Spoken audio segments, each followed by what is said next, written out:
Pendant toute la semaine, c'est Patrice, le chef de La Cambrousse à Villers-la-Chèvre, qui nous régale. On s'occupe de la première recette de cette semaine. Il est parti donc sur une association entre le chou et la cacahuète. C'est ça, hein, Patrice? Ouais, exactement. C'est quoi l'intitulé de ton plat? Écoute, ça sera déjà le taboulé végétal de chou romanesco. Donc l'intérieur de la recette, elle est un peu sur le taboulé végétal. C'est sympa, c'est assez bluffant. Bon, c'est très long. En tout cas, vous l'aurez compris, on associe le chou et la cacahuète.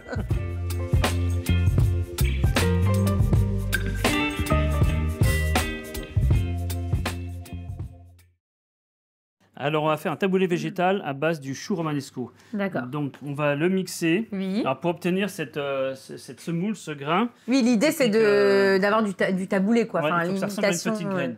Donc, ce que j'ai fait, c'est que j'ai rempli mon bol mixeur aux 2/3 d'eau froide. D'accord. Hein, et là, on va compléter le volume avec les choux romanesco. L'eau permet de bien disperser le chou dans la masse et on obtient un résultat moins pâteux que si on n'utilisait pas d'eau. Voilà. Donc ça fait un peu de bruit. Ok, et on va mixer quoi. Et on mixe.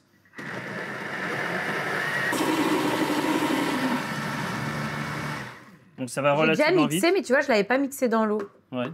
Puis toi, ça va très très vite. Donc là, j'ai peut-être mixé un peu trop fin. C'est ce que j'allais dire, je trouvais que c'était super fin quand même. Super fin, mais... mais ça va faire le job quand même. Ouais. Mais dans l'idéal, il faut le faire peut-être un tout petit peu moins fin. Un peu plus gros. Ouais, tu presses. Ouais. Ouais, t'enlèves vraiment l'excédent d'eau. Donc on est quand même sur de la semoule, hein, de la semoule fine, mais... Donc on bascule la masse dans un bassin, dans un cul de poule. Et là, on va attaquer le mélange d'herbes. D'accord, donc l'assaisonnement de notre taboulé. Donc on a choisi de la menthe.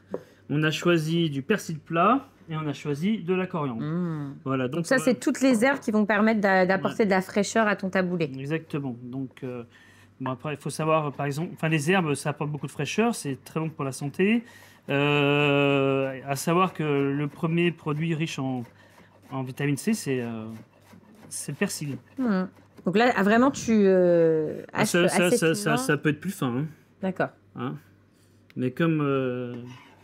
tu as pris beaucoup de retard dans l'émission. Je vais essayer de rattraper le temps perdu en écourtant pas mal de manipulations. Et donc après, là, tu récupères ta menthe et ton persil plat. Ouais, que j'ai. Et là, c'est reparti. Tu vas hacher ça. Voilà. Dans tout ce que je vais faire cette semaine, il y a pas mal d'herbes quand même. Hein. C'est vrai. T'aimes bien? Ah, j'adore ça. Oui. Bah, ça parfume. Hein. Ouais, beaucoup. Ça assaisonne, ça parfume. On ne les utilise pas suffisamment. Donc, on n'hésite pas à en mettre. On est généreux, hein, parce que là c'est quasiment du temps pour temps. Ah oui, presque. Presque. Alors, donc, maintenant, on a rassemblé toutes les herbes. Donc là, on va assaisonner sel, poivre. Du sel. Voilà. Du poivre. Ouais. Et là, l'assaisonnement est super important. Là, il faut de l'huile. Hein. D'accord. Là, on va se baigner la bouche à l'huile d'olive. D'accord. Moi, jusque-là, c'était léger. C'est très sain. Hein. Oui, oui. Ah, on peut y aller. Voilà. Donc, huile d'olive, une bonne huile d'olive et du jus de citron. Voilà. Ça. Voilà, bon, et là, tu mélanges l'ensemble. Ouais, je mélange. J'ai mis une base d'assaisonnement, puis je regoutterai au fur et à mesure pour savoir si ça mérite d'autres choses. Bah, en tout cas, c'est sympa parce que le fait d'avoir utilisé comme ça du chou romanesco, tu as la couleur verte. Ouais, et les herbes, la couleur des herbes est intensifiée. Donc là, c'est bon? On est bon. D'accord, donc on le réserve. Donc, au niveau de l'assaisonnement, c'est parfait. Donc on le réserve et ensuite, qu'est-ce qu'on fait? On va attaquer la sauce cacahuète. Okay. Donc pour la sauce cacahuète, donc on va prendre de la pâte de cacahuète. Voilà, pâte d'arachide. On a besoin d'un peu de... D'accord, tiens, je te laisse... de la crème de soja. Allez. Alors... Il y aura une cuisson? Pas du tout. C'est une association de... L'intérêt de la recette, hein, tu vois, on est parti avec du cru pour le chou romanesco. On continue avec la sauce. Donc c'est une purée de cacahuètes, en fait. Non sucrée. Oui, exactement. Donc ça se trouve facilement maintenant en supermarché bio. Hein, ouais, mais tu peux le fabriquer aussi. Hein, en mixant fortement, tu obtiens une bonne pâte. Donc là, on est sur la pâte de cacahuète. Ensuite, on va rajouter un petit élément crémeux qui est... La sauce soja. Là, c'est du lait de soja. On peut mettre du lait d'amande, enfin quelque chose de végétal. Après, il y a d'autres éléments qui vont détendre. Là, je vais rajouter un peu d'huile d'olive. Aussi un peu de jus de citron. Oui. De la sauce soja. D'accord. Je la fais tellement souvent, cette sauce-là. Oui, tu fais un peu à l'œil, quoi. Ouais, je fais un peu à l'œil et puis en goûtant, je verrai bien ce qui va me manquer ou pas. Je vais mettre de l'ail. Donc ça, c'est de l'ail qu'on mixe avec de l'huile d'olive. Oui. Ça permet de toujours avoir de l'ail en mise en place.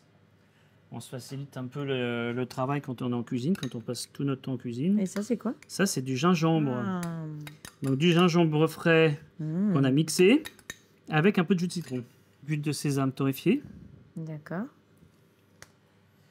Et on va terminer par le sirop d'érable qui va nous apporter un peu de douceur. Voilà. Donc on mélange. Tu mélanges le tout. Donc là, on a terminé notre sauce cacahuète. On va s'occuper de la purée de chou-fleur. Ouais. Et après, on n'a plus qu'à dresser. Voilà, c'est ça. Donc on va commencer par cette purée de chou-fleur D'accord. relativement fine, parfumée à l'huile de sésame. Donc on va centrer. On va faire une quenelle. Avec le taboulé. Le taboulé végétal, riche en herbes. C'est sympa le contraste vert et blanc comme ça. Ouais, au niveau des couleurs, ouais, c'est Ouais. chouette. Donc du coup, la sauce cacahuète, je sais pas trop comment je vais la mettre. On va faire juste une pointe comme ça. D'accord. Oui, mais c'est pas pareil, le contraste est sympa avec le blanc, le vert. Non, mais j'aurais pu en fait déposer la sauce cacahuète au milieu du chou-fleur, mais bon. Tiens, je t'aide. Alors, Donc ça, c'est maintenant- des petits morceaux de chou-fleur que tu as coupés à la mandoline, Ouais, j'imagine. j'ai fait sécher mandoline et j'ai fait sécher au four. D'accord. Donc ça, c'est pour décorer, puis ça permet de retrouver le chou-fleur dans un autre... Et puis on sent En aussi le texture, côté torréfié du chou-fleur parce qu'il est légèrement grillé. Ensuite, on apporte un petit peu d'acidité avec ce champignon qui s'appelle le shiitake. Mais là, tu les as fait, tu me disais, en pickles, hein? Ouais, c'est ça. Après, je vais rajouter un peu de fraîcheur avec les kumquats. Oui. Voilà, on va finir par un petit élément de déco. Bah, c'est beau comme tout, hein. On est en fin d'hiver, début du printemps. On n'a pas encore tous les produits de printemps. Donc, on essaye d'égayer tous ces légumes Bah, qu'on c'est a eu. très joli. Et ce qui est sympa, c'est que voilà, on est sur une petite entrée 100% végétale. Exactement. Et ben, Ah on va ouais. la goûter, cette entrée? Ouais, on y va. Tu me C'est parti. conseilles de... Bah, Alors, écoute, la petite sauce, là, je fais comment? J'ai jamais mangé ce plat-là. Ah, d'accord, ok, bon. Donc, tu me sers de je cobaye mélange aussi. on mélange tout. Donc, je suis curieux de manger le chou-fleur. Bah, moi, je mélange tout, hein, écoute. Donc, tu vois, le fait qu'il soit caramélisé, le chou-fleur, comme ça, il est vraiment bon. C'est bien parce qu'avec toi, je fais des tests. C'est excellent. C'est très bon parce qu'en fait, tu as le taboulé qui est très frais avec la touche citronnée. Et la petite sauce noisette, elle est vraiment là pour, tu sais, enrober l'ensemble, apporter de la gourmandise, tu vois? Ouais. C'est très, très bon. Non, c'est top. Prochaine recette, c'est quoi? On va utiliser la ricotta avec des légumes verts. D'accord.